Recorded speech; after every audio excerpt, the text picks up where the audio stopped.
दुरूद शरीफ पढ़ लें।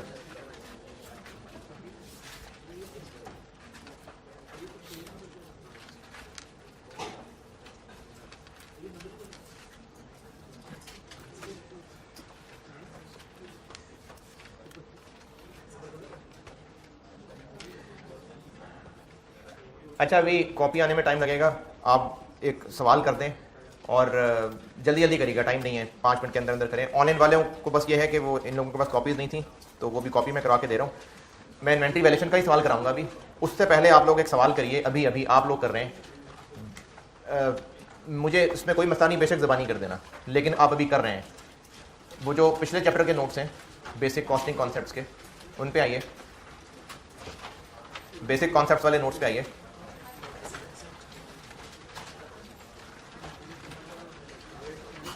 और उसमें जो क्वेश्चन 1 है ये जल्दी से कर दें, छोटा सा सवाल है, जल्दी से कर दें। बेसिक कॉन्सेप्ट्स वाले चैप्टर में नोट्स में पहला सवाल जल्दी से कर दीजिएगा।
अच्छा, इसमें एक पॉइंट बस अभी मेरे कहने पे कर लें, वो मैंने एंट्रीज पढ़ानी है तो समझाऊंगा, अभी बस वैसे ही मान लेना।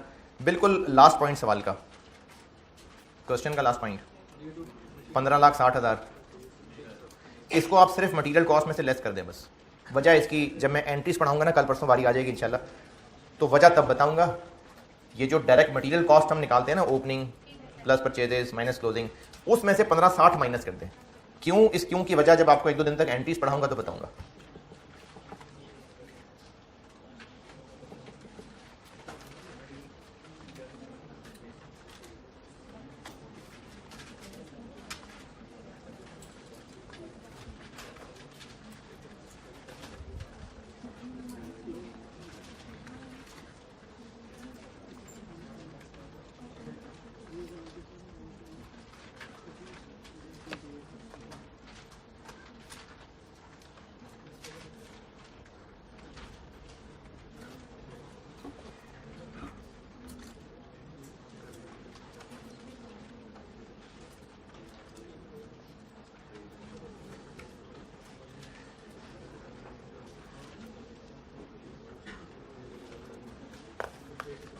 अच्छा, जिन लोगों को ये दूसरे पॉइंट में लिखा हुआ टेबल का डाटा समझ ना आ रहा हो कि क्या लिखा हुआ है, वो समझा देता हूं।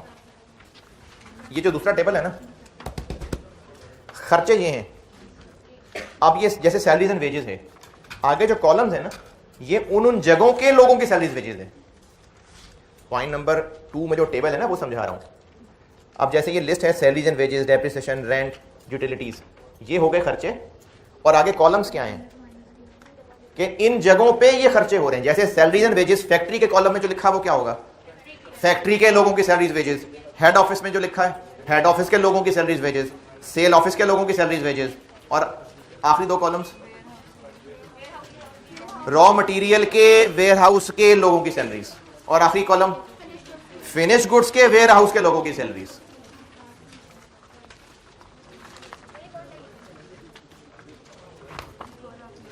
सुना है? पॉइंट नंबर 2 में जो खर्चों की लिस्ट है और आगे कॉलम्स बता रहे हैं कि ये कहां कहां के खर्चे हैं। जैसे रेंट लिखा हुआ है तो रेंट के सामने फैक्ट्री की फिगर क्या है? किससे बात कर रहे हैं आपने? रेंट के सामने फैक्ट्री के कॉलम में क्या फिगर लिखी है, क्या चीज है वो फैक्ट्री का रेंट है, हेड ऑफिस का रेंट, सेल ऑफिस का रेंट, आगे रॉ मटेरियल के स्टोर का रेंट, वेयरहाउस स्टोर को कहते हैं, और आखिरी कॉलम फिनिश गुड्स के स्टोर का रेंट। तो ये इस तरह से डाटा लिखा हुआ है।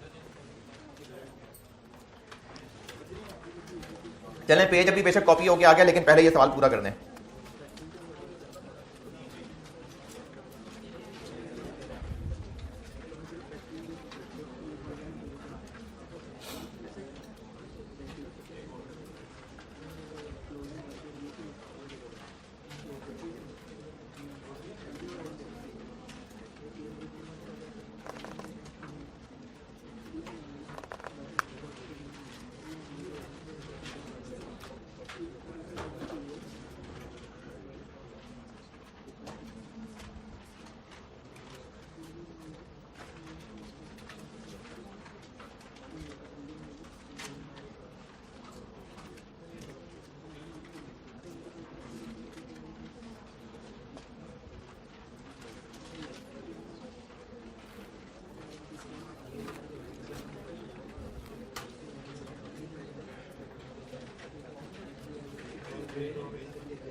ये अभी जो पास पेपर का क्वेश्चन आज वाला बांट रहा हूं, ये किसको नहीं मिला?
ठीक है।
चलें बस, इससे ज़्यादा टाइम नहीं है, जहाँ तक पहुँचे सोल्यूशन देख लें बस।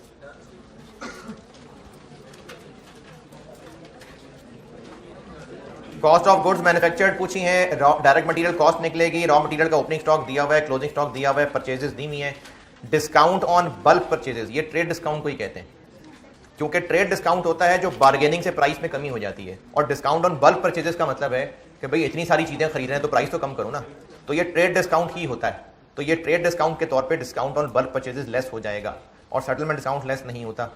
और उसके अलावा मैंने आपको बगैर वजह के कहा कि जो 1560 है ये भी लेस हो जाएगा, इसकी वजह डबल एंट्रीज पढ़ाऊंगा तो बताऊंगा।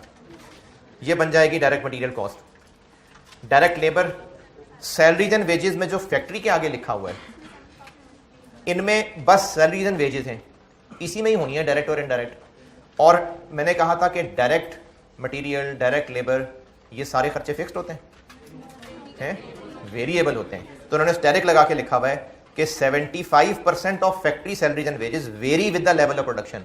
यानी कह रहे हैं कि ये जो आपको फैक्ट्री के कॉलम में सैलरीज वेजेस नजर आ रही है ना 9200, इसमें से 75% वेरिएबल हैं, तो यानी ये क्या होंगी, डायरेक्ट भी होंगी। तो इनका 75% लेंगे तो ये डायरेक्ट वेजेस बन जाएंगी, और बाकी 25% इनडायरेक्ट हैं, वो FOH में जाएंगे। अब FOH गिनते जाते हैं। मैंने आपको बताया था कि जो मटेरियल का स्टोर होता है उसके खर्चे फैक्ट्री में काउंट होते हैं ना, तो FOH के लिए फैक्ट्री वाला कॉलम लेंगे और रॉ मटेरियल के स्टोर वाला कॉलम लेंगे, ये दोनों मिलाएंगे तो ये फैक्ट्री ओवरहेड बनते जाएंगे। तो इसी तरह से आप देख लीजिए, सैलरीज एंड वेजेस में भी दोनों को मिला दिया, डेप्रिसिएशन में भी दोनों ले लिए, रेंट और यूटिलिटीज, ये दोनों कॉलम मिला दिए, और बस यही था। इसमें जो लोग कर रहे थे उन्होंने कुछ पूछना है तो पूछें। मटीरियल जो 15,60,000 लास्ट पॉइंट है, ये मैंने बिल्कुल नहीं समझाया, इसके अलावा कुछ पूछना है तो पूछें। क्या जी, रॉ मटेरियल का जो स्टोर है उसके खर्चे क्यों ऐड होते हैं? रॉ मटेरियल खरीद लिया, अब आगे क्या करना है, उसको प्रोडक्शन में यूज करना है ना, तो तब तक संभाल के रखेंगे। तो ये सारे प्रोडक्शन के लिए जरूरी काम समझा जा रहा होता है। मटेरियल लेके आए, लेके इसलिए आ गए क्योंकि बार बार खरीदने भेजते रहेंगे तो काम रुक जाएगा, इसलिए ला के रखा हुआ। जैसे तंदूर में रोटी लेने चले गए, अब आप रोटी लेने जाएंगे तो उससे कोई आटा खरीदने निकलेगा नहीं ना, आटा ला के उसने गूंद के रखा होगा, तो इसलिए रॉ मटेरियल खरीद के रखा हुआ है। क्यों रखा हुआ है? क्योंकि प्रोडक्शन में इस्तेमाल करना है। तो रॉ मटेरियल को खरीद के संभाल के रखना प्रोडक्शन के लिए जरूरी है ना। तो जो रॉ मटेरियल का खर्चा है, इसलिए उस नहीं, रॉ मटेरियल के स्टोर के खर्चे हैं वो भी फैक्ट्री ओवरहेड्स में काउंट होते हैं। फिनिश गुड्स के स्टोर के खर्चे क्यों नहीं होते? क्योंकि वो प्रोडक्शन के बाद की चीज होती है। तो इसलिए रॉ मटेरियल स्टोर के, स्टोर, गोडाउन, वेयर हाउस एक ही बात है। रॉ मटेरियल स्टोर के खर्चे मैंने कहा था कि फैक्ट्री ओवरहेड्स का हिस्सा होते हैं। और इसमें कोई सवाल पूछना है तो पूछें जी। डेप्शन भी FOH में बताया था जी, यही तो बता रहा हूं कि रॉ मटेरियल के स्टोर के सारे खर्चे FOH का हिस्सा होते हैं।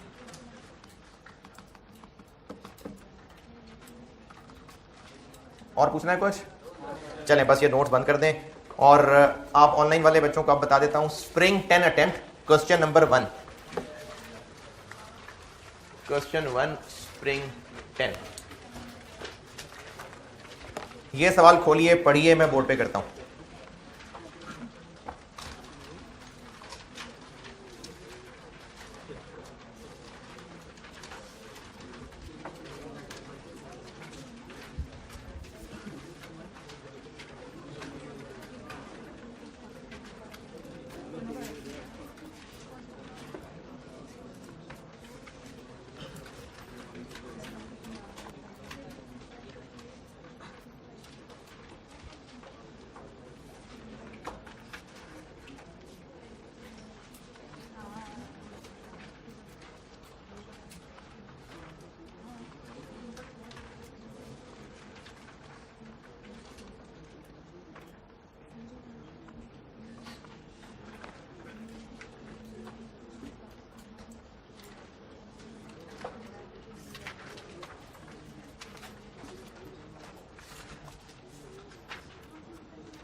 अच्छा, वो ऑनलाइन वाले बच्चे जिनको पास पेपर नहीं मिल रहे, आप सेक्शन देखिएगा इंट्रोडक्शन स्टडी प्लान वाला, उसमें मैंने सारे पास पेपर्स फोल्डर बना के रखे हुए हैं।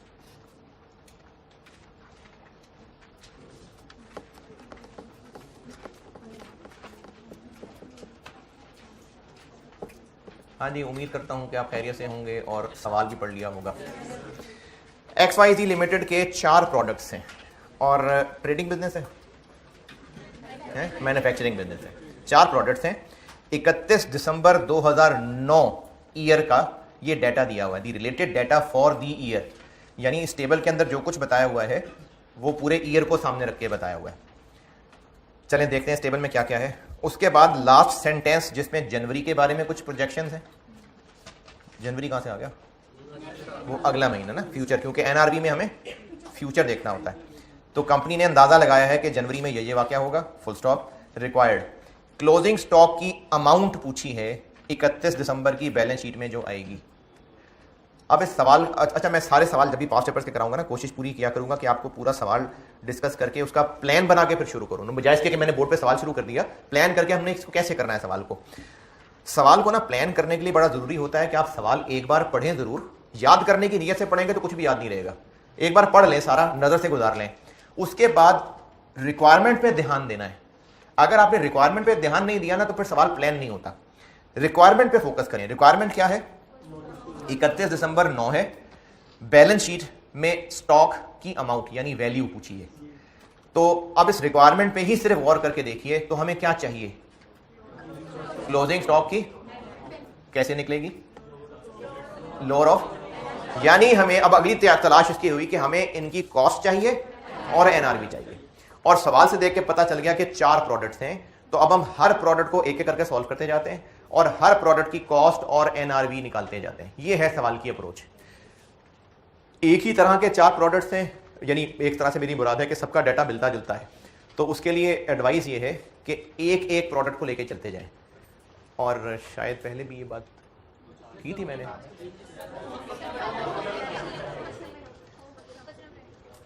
हाँ, कि अगर एक जैसी चीजें हैं तो आप एक एक को लेके चल लें।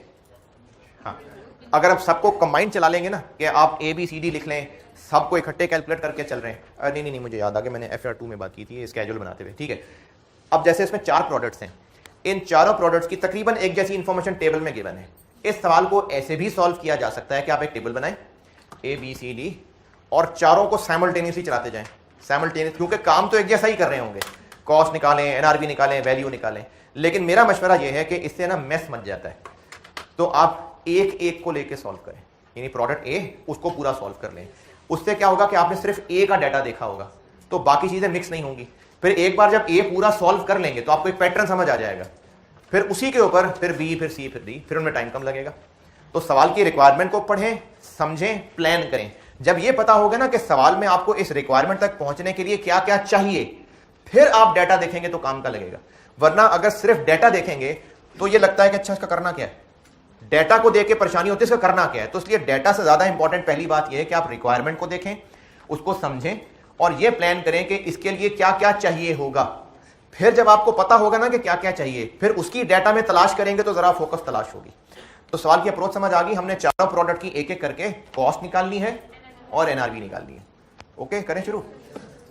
बाकी फिर इन वैल्यूज में मैं जैसे जैसे इस्तेमाल करता हूं तो बीच में जो जो अंग्रेजी समझ नहीं आई वो मैं करता जाऊंगा डिस्कस।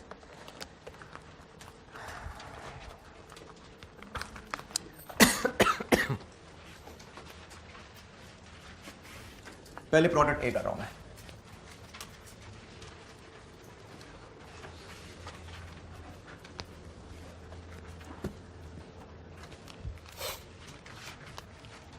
क्वेश्चन 1 स्प्रिंग 10 कर रहा हूं।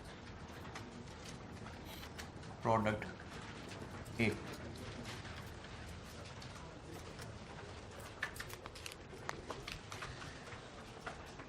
प्रोडक्ट A वाले कॉलम, अब देखें सवाल पढ़ा था ना, भूल गया। अब हम फोकस होके A करने लगे, तो A का कॉलम दोबारा देख लेते हैं। A के बारे में आपको ओपनिंग स्टॉक के यूनिट्स भी बता दिए, उनकी कॉस्ट और उनकी NRV आ गई। उसके बाद A के जितने यूनिट्स इस साल बनाए वो बता दिए, कितने रुपए के बनाए वो बता दिए। प्रोडक्शन इन यूनिट्स, जितने यूनिट्स बनाए, कॉस्ट ऑफ गुड्स प्रोड्यूस्ड, यही इन्हीं की COGM बताइए ना, इनकी कॉस्ट ऑफ गुड्स मैन्युफैक्चर्ड बता दी। वेरिएबल सेलिंग कॉस्ट बताए हैं, पर यूनिट है ये नहीं, पूरे साल के टोटल ही हैं। क्लोजिंग स्टॉक यूनिट्स बता दिए, फिर उसके बाद units cost of purchase from market, ये क्या चीज़ हुई? अच्छा, हम तो ये बना रहे हैं, हम तो उसको बना रहे हैं।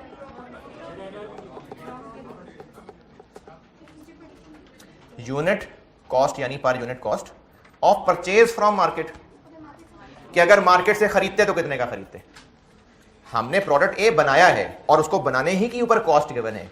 यूनिट कॉस्ट यानी per unit cost of purchase from market, कि इसको अगर मार्केट से खरीदते तो कितने का मिलेगा। ये उन्होंने इसलिए दिया ताकि बच्चों को इसमें कंफ्यूज किया जाए कि एनआरवी सेल प्राइस लेनी होती है कि परचेज प्राइस लेनी होती है। सेल प्राइस ना, तो ये इसलिए कंफ्यूज करने के लिए दिया था।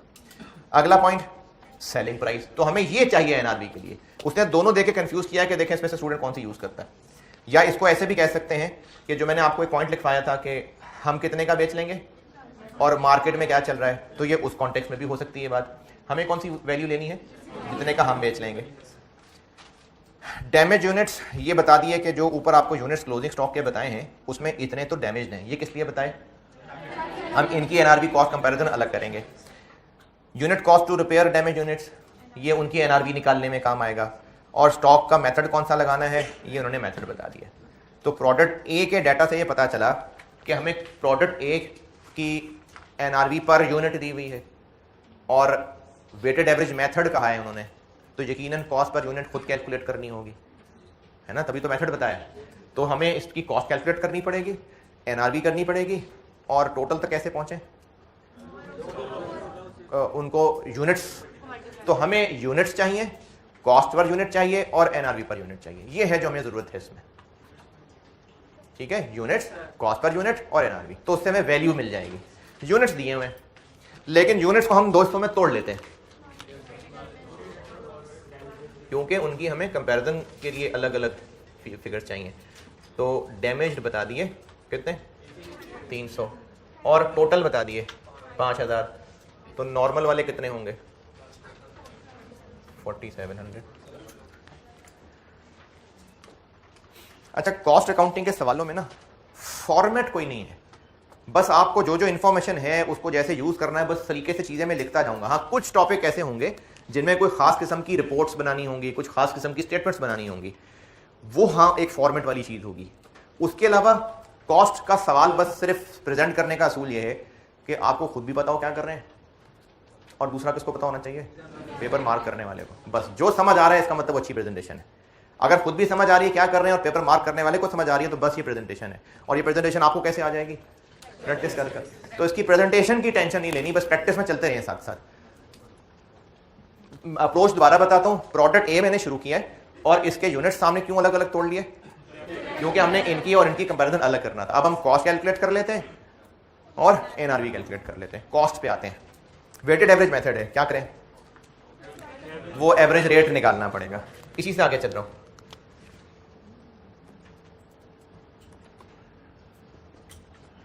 जी, एवरेज रेट का फार्मूला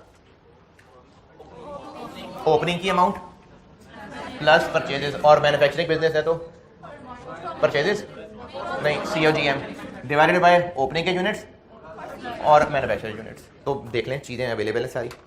ओपनिंग की अमाउंट क्या लिखूं, 70 या 75? 70। क्यों? हाँ, क्योंकि ये जो ओपनिंग है यही पिछली दफा क्लोजिंग थे और इनकी अमाउंट निकालते हुए कॉस्ट और एनआरवी में से लोअर ही लिया होगा, तो वो उसने आपको टेस्ट करने के लिए वो दोनों फिगर्स बता दी। ये जो आपको ओपनिंग स्टॉक के बारे में बताया ना, ये एग्जामिनर आपको टेस्ट करने के लिए दोनों फिगर्स बता रहा है। आपको रूल का पता है कि जब पिछली दफा क्लोजिंग बनाया गया होगा तो वो एनआरवी कॉस्ट में से लोअर लिया गया होगा, तो उसने आपको वो दोनों फिगर्स बता दी कि देख लो कौन सी फिगर लेनी है। तो हमने लोअर वाली यानी 70,000, 70 हो गई ओपनिंग की अमाउंट प्लस COGM जो इस साल यूनिट्स बनाए 4 लाख रुपए, डिवाइडेड बाय ओपनिंग के यूनिट्स प्लस जो इस साल यूनिट्स बनाए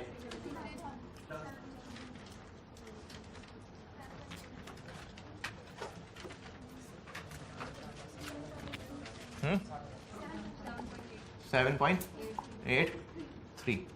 ये हो गई कॉस्ट पर यूनिट।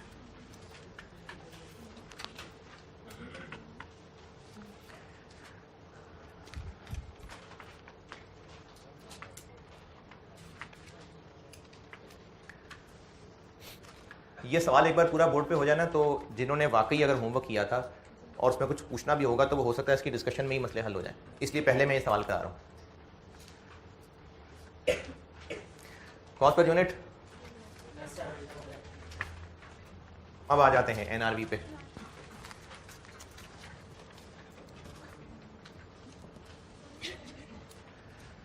एनआरवी के लिए सेल प्राइस, अच्छा आपको जनवरी की सेल प्राइस तो नहीं बताई। ये सारा जो टेबल है ये क्या है?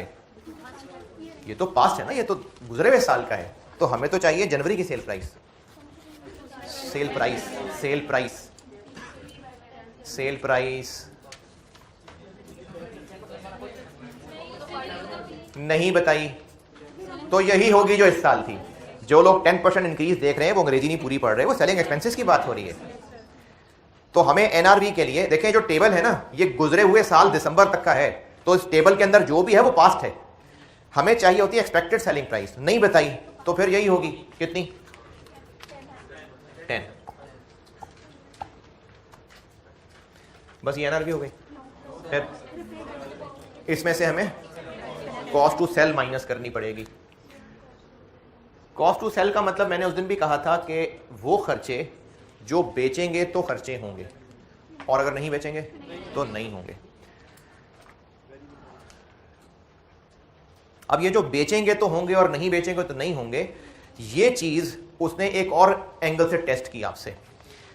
अब आप ना जरा सेल्स डिपार्टमेंट के खर्चों को सामने रखें। सेल्स डिपार्टमेंट के लोगों की सैलरी जो हर महीने जाती हैं वो यहां आनी चाहिए? नहीं, क्योंकि वो तो हर महीने खर्चा होना है, चाहे बिकें या ना बिकें। और वो खर्चा जो लेट से कस्टमर तक पहुंचाने के लिए 2 रुपए पर यूनिट लगता है वो आना चाहिए। अगर किसी को कमीशन देते हैं वो आना चाहिए। अब सेल्स डिपार्टमेंट के पॉइंट ऑफ व्यू से सोच के पूछ रहा हूं मैं आपसे। सेल्स डिपार्टमेंट को जहन में रखिए। सेल्स डिपार्टमेंट, उस डिपार्टमेंट के लोगों की सैलरी जो जाती हैं, उस डिपार्टमेंट की वेरिएबल कॉस्ट है कि फिक्स कॉस्ट है? फिक्स कॉस्ट है। और वो खर्चे जो बेचेंगे तो खर्चे होंगे, नहीं बेचेंगे तो नहीं होंगे। तो ये जो इस सवाल में आपको उसने वेरिएबल सेलिंग एक्सपेंसेस दिए हैं तो उसने आपको कॉस्ट टू सेल दी है। अगर इस सवाल में फिक्स्ड सेलिंग एक्सपेंसेस भी दिए होते तो उनको हम यहां पर ना लिखते, क्योंकि कॉस्ट टू सेल कॉन्सेप्ट क्या है कि यहां पर वो खर्चे आएंगे जो बेचेंगे तो खर्चा होगा, नहीं बेचेंगे तो नहीं होगा।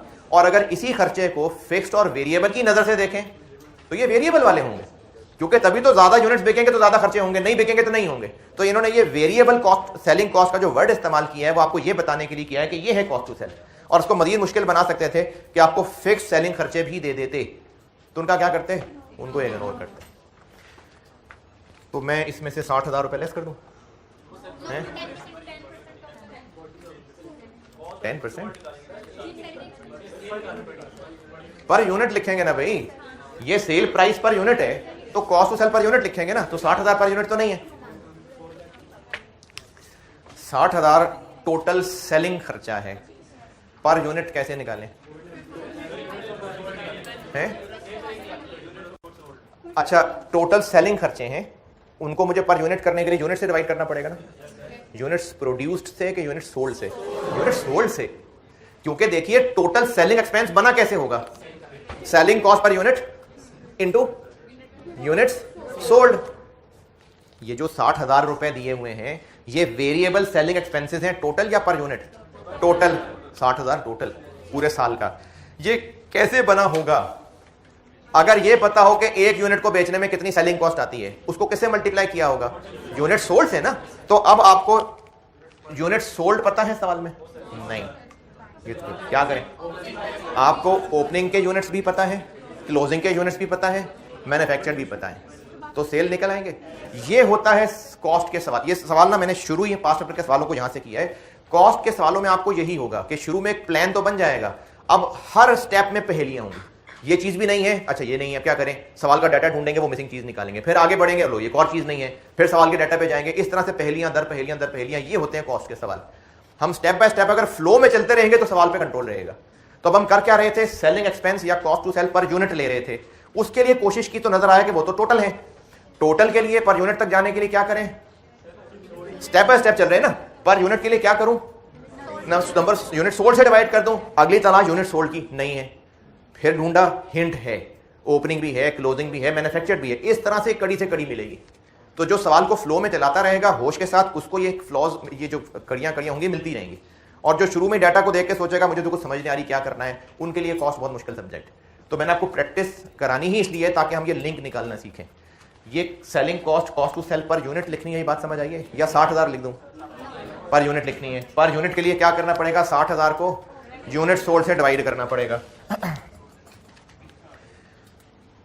60,000 रुपए को मैं यूनिट्स सोल्ड से डिवाइड करने लगा हूँ, और यूनिट सोल्ड तो दिए नहीं है, तो मैं कहता हूँ जी मैं आपको भी वर्किंग वन में करके दिखा रहा हूँ। अभी एग्जामिनर ओपनिंग पता है 10,000, मजीद कितने बनाए, कितने बजे रह गए, तो बाकी बिक गए होंगे।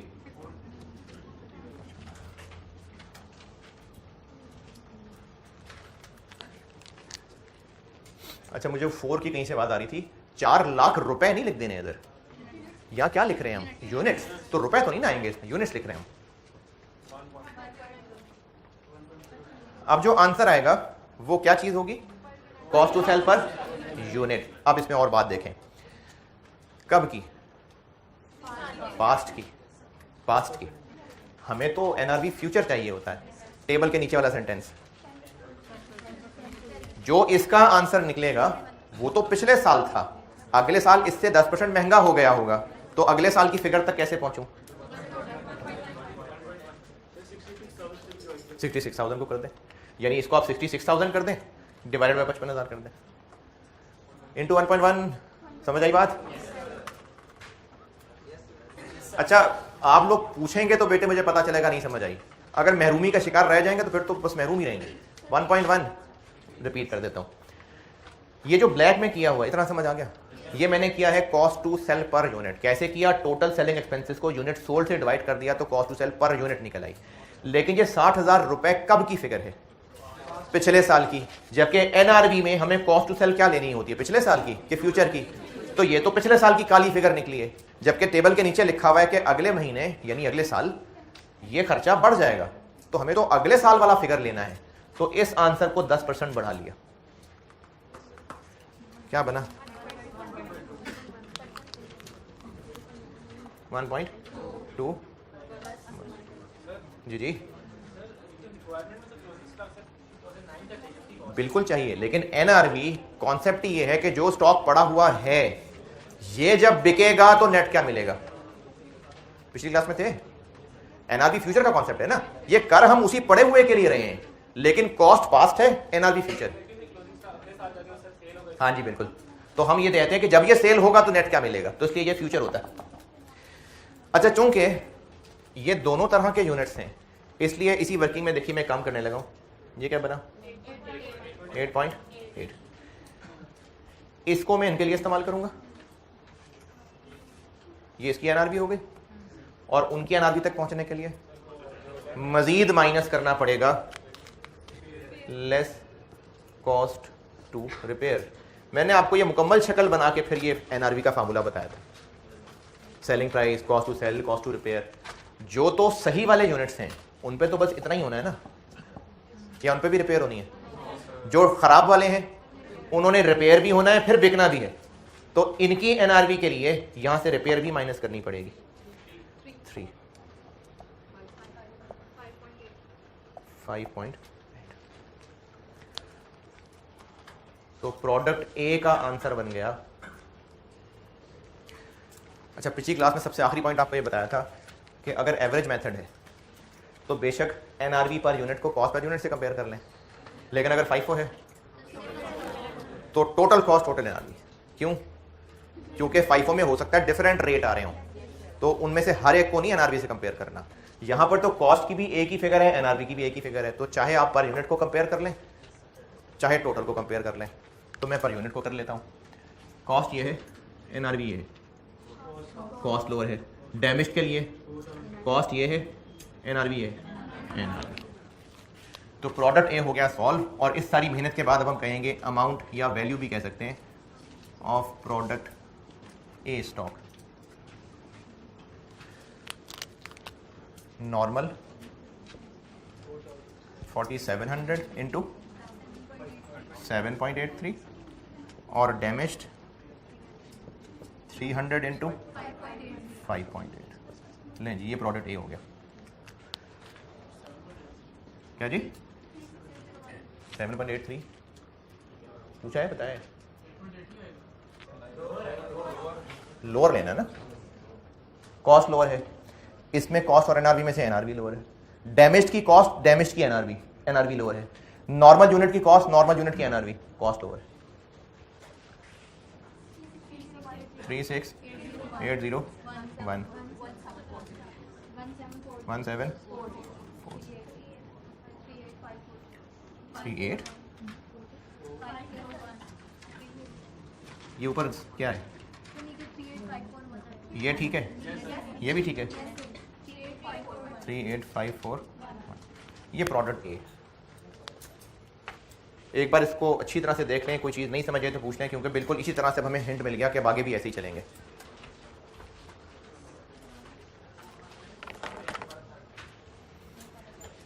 एट 8.8 तक ठीक है। जो डैमेज्ड यूनिट्स हैं, डैमेज्ड, इनकी एनआरबी कैसे निकलेगी?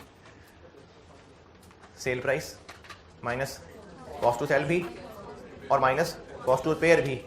तो सेल प्राइस में से कॉस्ट टू सेल तो माइनस कर ही ली हुई थी, कॉस्ट टू रिपेयर बस माइनस की है, तो उसकी एनआरबी आ गई। देखें जो डैमेज्ड हैं, जब उनको रिपेयर करा लेंगे तो बस फिर नॉर्मल हो जाएंगे वो, तो इतने का ही बिकेगा।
ये जो अभी तक लिखा हुआ है ये क्या है? ये क्या होगा? ये इसका आंसर क्या चीज़ बनी होगी? वो नहीं, फिगर नहीं पूछ रहा, वो क्या आएगा आंसर, वो क्या चीज़ होगी? नहीं नहीं, ये जो सिर्फ ब्लैक में लिखा हुआ इसकी बात करूँ, ये कॉस्ट टू सेल निकलेगी ना पर यूनिट। किस साल की? अगले साल की, पिछले साल की? क्यों पिछले साल की? क्योंकि हमने डाटा पास कर लिया है, जबकि एनआरवी की कैलकुलेशन करते हुए हमें कॉस्ट टू सेल फ्यूचर की चाहिए होती है। तो आपको ये पता है कि पिछले साल की फिगर ये थी, और नीचे लिखा हुआ आखिरी जुमला कि अगले महीने यानी अगले साल 2010 आ गया ना, ये 10% महंगा हो जाएगा, तो फिर कितना होगा? ये 10% महंगा कर लिया उसको, मैंने बढ़ा लिया, परसेंटेजेस में कराई थी ये बात, 10% ग्रो कर लिया इसको, मैंने परसेंटेजेस में कराई थी प्रैक्टिस, इन चीज़ की 10% ग्रो कर लिया इसको। थे उस क्लास में कि नहीं थे? पक्की बात, ये मैंने इसको 10% ग्रो कर लिया जी। दोबारा बोलें। Unit cost of purchase from market का मतलब है कि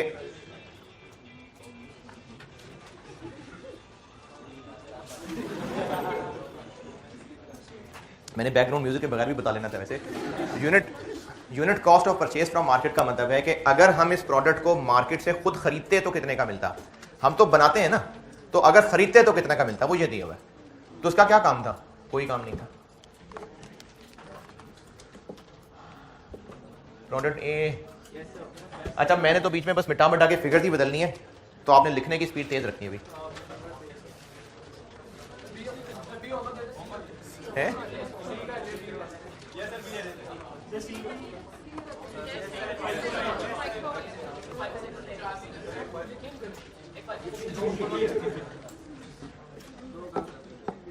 चलें फिर आप अभी बी करें, 5 मिनट बहुत हैं, करें करें करें, आप लोग करिए अभी बी।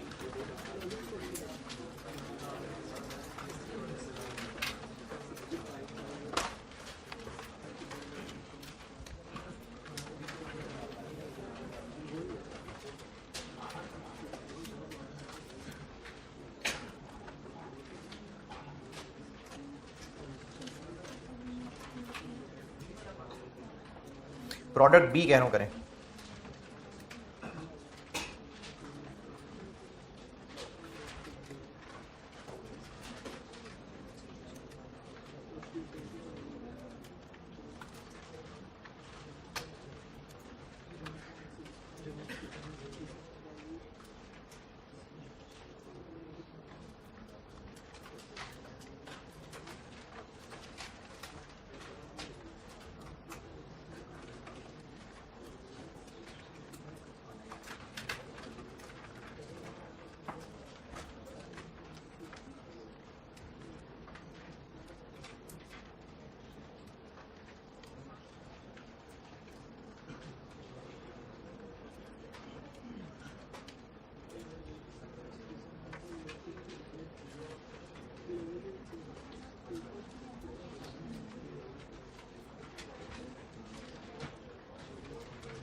सेल प्राइस हमने यूनिट्स भी निकाली कहाँ पर?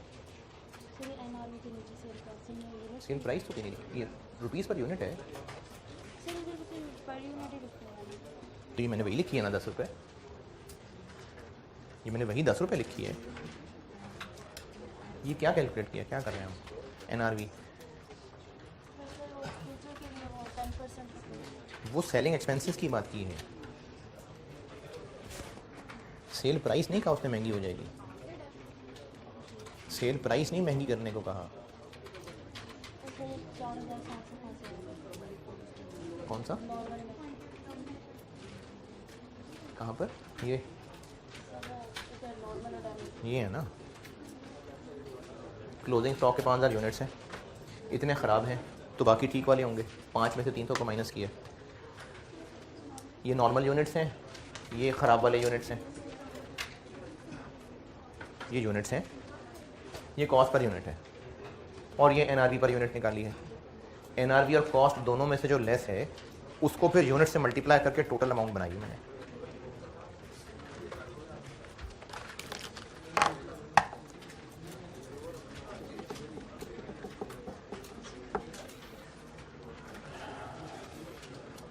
अच्छा, आई कैप के जिन सोल्यूशन से मुझे इख्तलाफ हुआ करेगा वो मैं आपको बताया करूंगा। इसके सोल्यूशन से मुझे शदीद इख्तलाफ है, इसमें उन्होंने डैमेज और नॉर्मल दोनों को मिला दिया है, तो सही नहीं है। जबकि आइंदा फ्यूचर में जो सवाल आए थे उनमें बेहतर हो गया था ये काम, तो इसलिए इसका सोल्यूशन जो मैं बोर्ड पे कर रहा हूँ वो नोट करिएगा। पीछे आई कैप का सोल्यूशन सही नहीं है।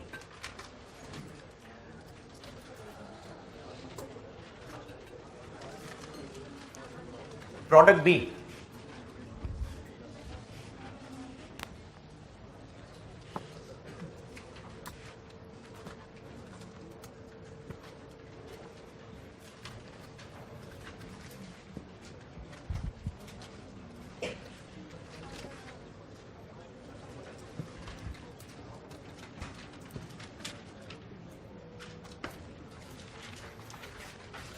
प्रोडक्ट बी के टोटल कितने यूनिट्स हैं क्लोजिंग स्टॉक में? हैं 10,000। ख़राब कितने हैं? तो सही वाले 94। प्रोडक्ट बी के ओपनिंग स्टॉक की अमाउंट कॉस्ट और एनआरवी में से लोअर 110। सीओजीएम ओपनिंग के units 15,000, manufactured units 60,000, 9.47। Product B का एक यूनिट बिकेगा कितने का? 12। पिछले महीने इनकी वेरिएबल सेलिंग एक्सपेंसेस कितने थे? 80,000। वर्किंग 2। ओपनिंग कितने थे? प्लस मजीद बनाए 60, माइनस क्लोजिंग रह गए 10, तो बेच दिए 65। अच्छा, इसमें अभी ही क्लियर करते रहिएगा, ये आगे तो बहुत फ्रीक्वेंट ही काम होगा। आप ये भी फ़र्क देखें, मैं कहाँ रुपए लिख रहा हूँ, कहाँ यूनिट्स लिख रहा हूँ, कहाँ रुपीस पर यूनिट लिख रहा हूँ, कहाँ टोटल रुपए लिख रहा हूँ। ये क्या है? ये यूनिट्स हैं, ये रुपीस पर यूनिट है, रुपीस पर यूनिट है, यूनिट्स हैं, टोटल रुपीस हैं। तो यूनिट सोल्ड यहाँ लिखेंगे तो आ जाएगा पिछले महीने की कॉस्ट टू सेल इंटू 1.1 1.35 10.65 और कॉस्ट टू रिपेयर 2 तो 8 पॉइंट। आसान है, कॉस्ट अकाउंटिंग आसान है।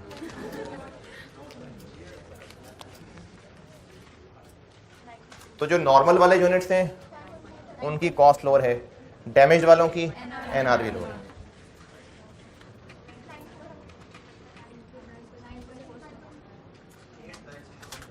एट 9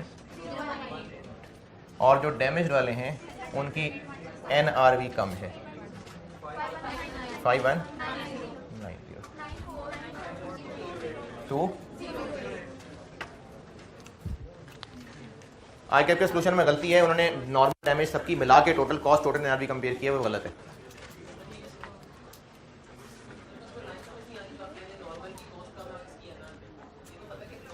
नॉर्मल यूनिट्स और डिफेक्टिव यूनिट्स, इनकी कॉस्ट एनआरवी का मुकाबला अलग अलग कराना है ना। नॉर्मल यूनिट्स की ये कॉस्ट पर यूनिट है, ये एनआरवी पर यूनिट है। लोअर क्या है? कॉस्ट, ये यूज कर ली। डैमेज्ड की कॉस्ट पर यूनिट ये है, एनआरवी ये है, एनआरवी लोअर है, ये यूज कर ली। ये मैं वैल्यू निकाल रहा हूं, ये एंड आंसर है वैल्यू।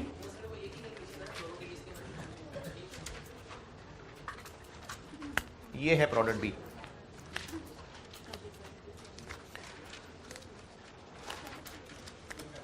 हाँ जी, जिन्होंने भी किया था सही है, चलो ठीक है, शाबाश जी।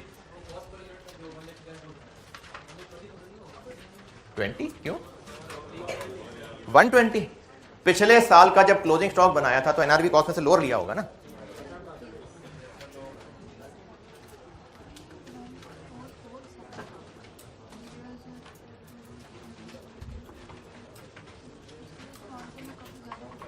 कोई मसला नहीं, राउंडिंग ऑफ कोई मसला नहीं। कैलकुलेशन दोबारा करो जी जी। हाँ कोई मसला नहीं, नहीं, 2 डेसिमल तक जाएं, 2 डेसिमल प्लेसेस तक जाएं। जब आप रेट्स निकाल रहे हुआ करें ना तो 2 डेसिमल तक जाया करें।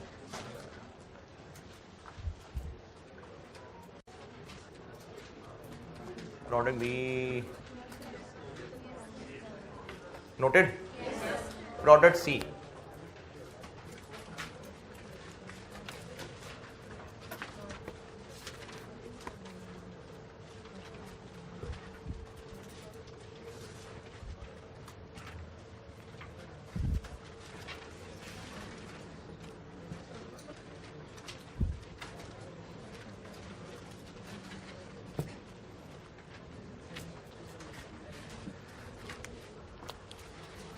प्रोडक्ट सी के यूनिट्स टोटल कितने हैं क्लोजिंग स्टॉक में?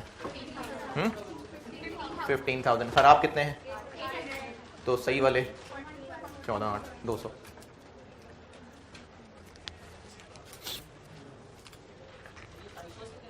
सी के ओपनिंग कितने हैं? ओपनिंग यूनिट्स बनाए कितने? मैन्युफैक्चर्ड कितने?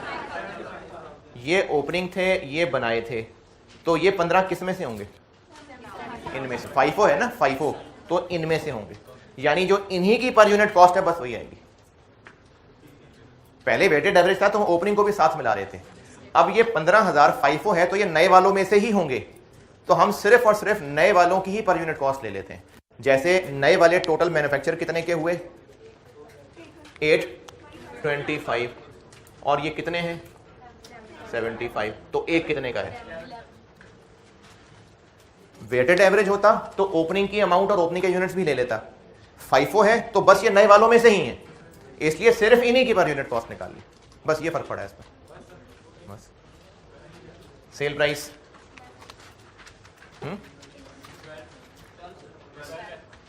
12। इसके वेरिएबल सेलिंग एक्सपेंसेस कितने थे? 90,000। इसके यूनिट्स सोल्ड, ओपनिंग कितने थे 20, बनाए 75, बच गए 15, तो बिक गए 80 और 10% महंगा।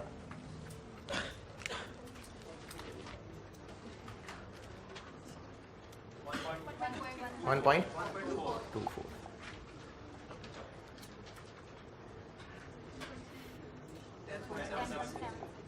Cost to repair 2.5। अच्छा, अगर इस तरह एनआरवी निकालना कंफ्यूज कर रहा है तो आप डैमेज के एनआरवी सिरे से ही अलग निकाल लें और नॉर्मल की अलग निकाल लें। मैंने तो उसी वर्किंग को आगे इस्तेमाल कर लिया कि यहां तक रुक जाए तो नॉर्मल वाले की एनआरवी है, ये भी माइनस कर लें तो डैमेज वाले की है। अगर इसी तरह एक ही कैलकुलेशन में कंफ्यूजन हो रही है तो आप दोनों की एनआरवी अलग अलग कैलकुलेट कर लें।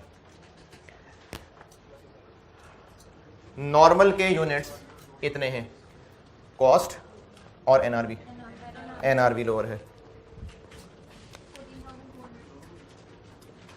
10.76। डैमेज यूनिट्स की कॉस्ट और उनकी एनआरवी लोअर।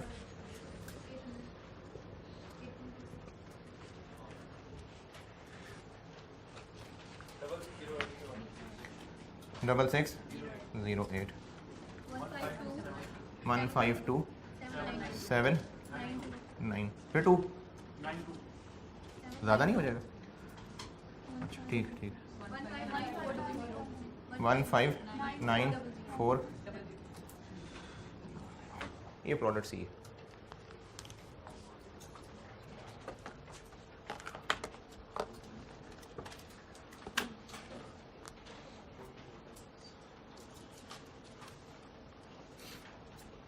हाँ जी आसान है ना। हाँ तो ये आयशियाँ 2010 में होती थी।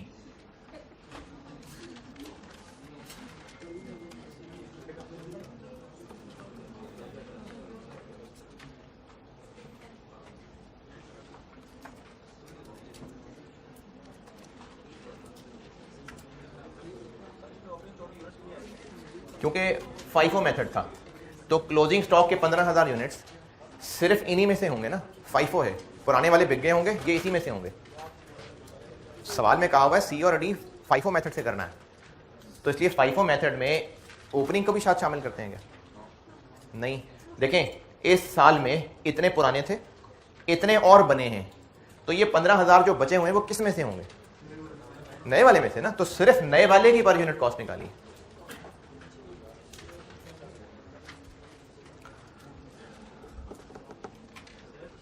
जी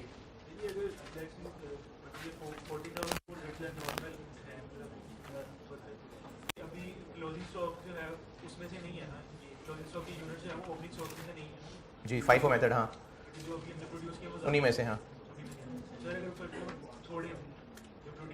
तो बाकी फिर ओपनिंग में से होंगे। हाँ जी टोटल वाली बिल्कुल ठीक है कि हम टोटल कॉस्ट और टोटल एनआरवी को कंपेयर करेंगे। बिल्कुल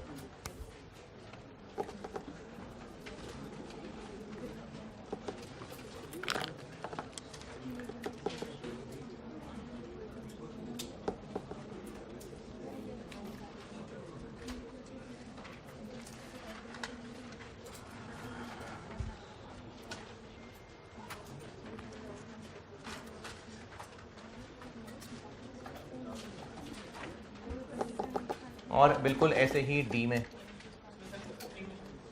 उसमें ओपनिंग में से भी हैं, मेरा नहीं ख्याल।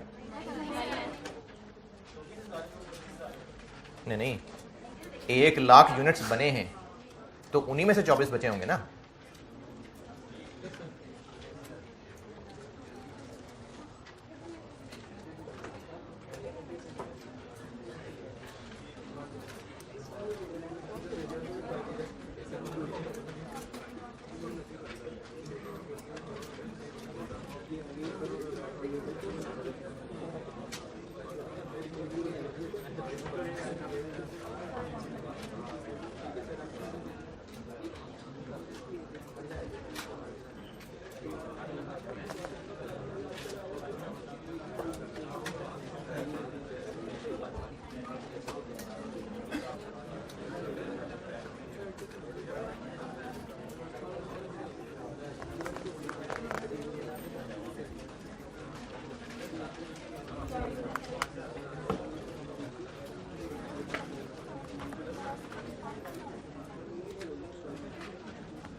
हाँ भाई, सी नोटेड।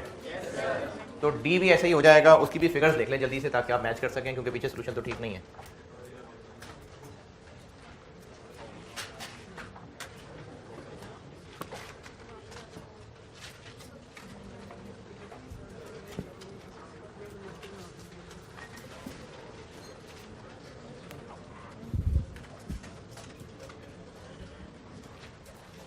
प्रोडक्ट डी के पूरे यूनिट्स 24, ख़राब वाले 1500, तो ठीक वाले 22,500।